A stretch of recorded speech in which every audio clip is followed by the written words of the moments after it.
Haryana police में अभी ना पिछले साल कोई सीट लिया, फार्म भरवा लिए। 2 साल से की बालका के प्रयासा का बाद जब धरने देते बालक 1 साल में छिक लिए, जब वह भर्ती क्लियर हुई। बेरोजगार युवाओं को बारात निकालने की नौबत इसलिए आ गई है कि 2 साल से जो पेंडिंग पड़े हैं भर्ती एग्जाम लेकर के उसमें सरकार कोई भी सुनाई नहीं कर रही बेरोजगार बच्चों की। एक तरफ देश में लोकसभा चुनाव का शोर है तो दूसरी तरफ बेरोजगारों का विरोध हरियाणा की जींद में देखने को मिला है। और इस विरोध प्रदर्शन का अंदाज जो है वो इस रिपोर्ट के जरिए बयां कर आपको बताएंगे। नमस्कार, मैं हूं देवेश यादव और आप देख रहे हैं TV9। बीते शनिवार को हरियाणा की जींद में पूरे राज्य से बेरोजगार युवा इकट्ठा हुए और इन युवाओं ने अनोखे ढंग से सरकार का विरोध प्रदर्शन किया। इस विरोध प्रदर्शन की जो खास बात थी वो ये कि इसमें बिल्कुल भी आक्रामकता नहीं थी तो केवल सादगी। दरअसल इन युवाओं ने अपने विरोध प्रदर्शन में बैंड बाजे के साथ बारात निकाली। जाट धर्मशाला से शुरू हुई बारातनुमा प्रदर्शन में बाकायदा एक बेरोजगार दूल्हा था जो रथ पर सवार था। वहीं बेरोजगार युवा भी थे जो नाचते गाते हुए बारातियों की तरह आगे बढ़ रहे थे। इस दौरान बड़ी बात थी वो ये कि इस प्रदर्शन में युवा हरियाणा के पूर्व मुख्यमंत्री मनोहर लाल के फोटो को नकाब के रूप में अपने मुंह पर लगाए हुए थे। अंत में इन युवाओं ने शहर के बीजेपी कार्यालय पहुंचकर अपना मांग पत्र और बारात में दूल्हा बने युवा ने अपना सेहरा सौंपा। खैर, इन युवाओं ने प्रदर्शन क्यों किया तो ये भी आपको बता देते हैं। दरअसल हरियाणा में मनोहर लाल सरकार जब बनी थी उस समय नौकरी के क्षेत्र में कई भर्तियां करवाने का वादा किया गया था।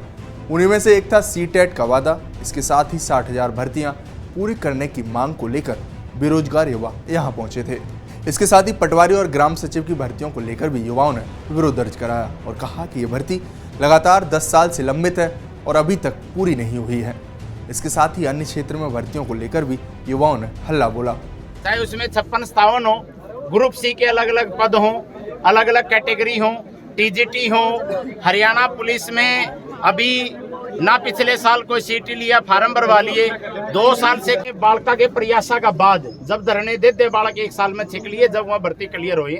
हर एक भर्ती को कोर्ट में अटका दिया जाता है। सरकार मजबूती से इसकी पैरवी नहीं करती। कभी ये नहीं किया, फिर अगली डेट, कभी वो नहीं किया, फिर अगली डेट।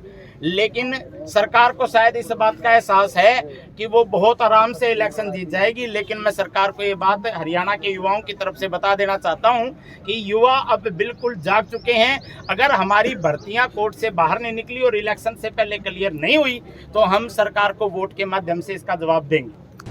वहीं इस बारात में दूल्हा बना दिनेश लाल नाम का युवा ने कहा कि सालों से भर्तियां नहीं हो रही हैं, सरकार कोई सुनवाई नहीं कर रही है, इसलिए ये बारात निकालने की नौबत आई। बेरोजगार युवाओं को बारात निकालने की नौबत इसलिए आ गई है कि 2 साल से जो पेंडिंग पड़े हैं भर्ती एग्जाम लेकर के उसमें सरकार कोई भी सुनाई नहीं कर रही बेरोजगार बच्चों की। इसलिए ये नौबत आई और जींद की इस धरती पर जाट धर्मशाला में जो बच्चे इकट्ठे हुए हजारों की संख्या में इकट्ठे हुए हैं। प्रदेश के कोने कोने से, कोई महेंद्रगढ़ से है, कोई पलवल से है, कोई भिवानी चरखी दादरी से आया हुआ। बहरहाल बेरोजगार युवाओं की जींद में निकली ये बारात पूरे प्रदेश भर में चर्चा का विषय बनी हुई है। आपकी इस पर क्या राय है वो हमें कमेंट बॉक्स में ज़रूर बताएं और अभी तक आपने हमारा चैनल सब्सक्राइब नहीं किया है तो कर लें। शुक्रिया।